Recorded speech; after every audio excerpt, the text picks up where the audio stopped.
میں آپ کی خدمت میں ایک لنک پیش کرتا ہوں، اور یہ لنک ہے ایک institute for Gilgit and Baltistan, جو کہ گلگت بلتستان میں نہیں بلکہ واشنگٹن میں قائم کیا گیا ہے۔ اور اس کی ویب سائٹ پہ اگر آپ جائیں تو واشنگٹن میں قائم یہ جو تھنک ٹینک ہے، یہ کہتا ہے کہ بھارت کو گلگت بلتستان میں چین کی سرگرمیوں کا نوٹس لینا چاہیے۔ گلگت بلتستان قدرتی وسائل سے مالا مال علاقہ ہے اور پاکستان نے اس پہ ناجائز قبضہ کر رکھا ہے۔ آگے جا کے کہا گیا ہے گلگت بلتستان میں چینی فوج کے 7,000 سے زائد فوجی موجود ہیں۔ تو یہ ایک institute for Gilgit and Baltistan Washington میں قائم ہے۔ یہ کیوں گلگت بلتستان کے بارے میں پوری دنیا میں غلط فہمیاں پھیلا رہا ہے، اس پہ ہمیں غور کرنا چاہیے، اور ساتھ ہی ساتھ ہمیں یہ جو اپنے حالات ہیں، یعنی کہ اپنا جو گھر ہے، اپنا ہاؤس ان آرڈر کرنا چاہیے۔ جنگ ضرور ہوتی ہے لیکن انوالومنٹ کئی بار سے ضرور ہوتی ہے۔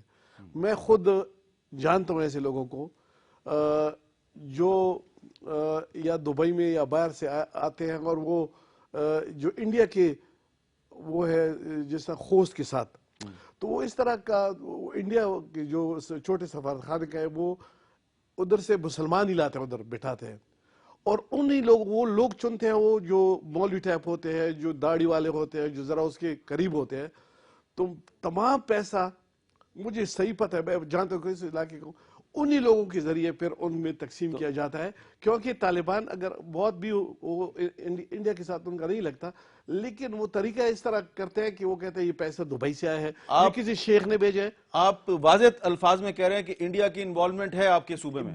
100% جی، 100۔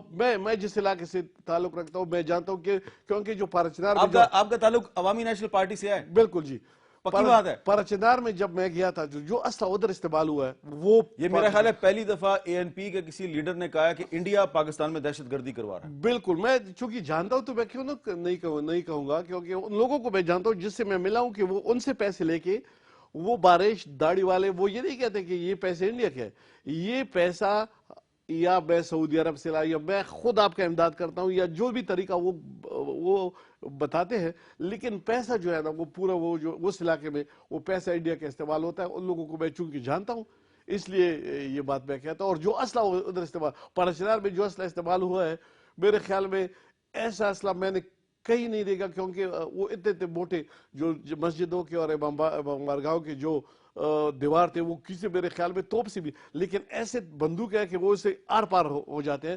تو وہ کسی باہر ملک کا اسلحہ ہے، اور کیونکہ جب ان کے ساتھ ہم جرگے میں بیٹھ کے تو شیعہ بھی روتے تھے، سنی بھی روتے تھے کہ یار یہ اتنا ہو گیا، یہ اتنی تباہی ہو گئی، یہ ہو گیا۔ استعمال وہ ضرور ہوتے ہیں، لیکن یہ میں صاف کہہ سکتا ہوں کہ یہ باہر ملکوں کا کام ہے، چاہے وہ امریکہ بھی انوالو ہو، لیکن انڈیا تو بالکل انوالو ہے، یہ اس میں تو کوئی دوسری بات نہیں۔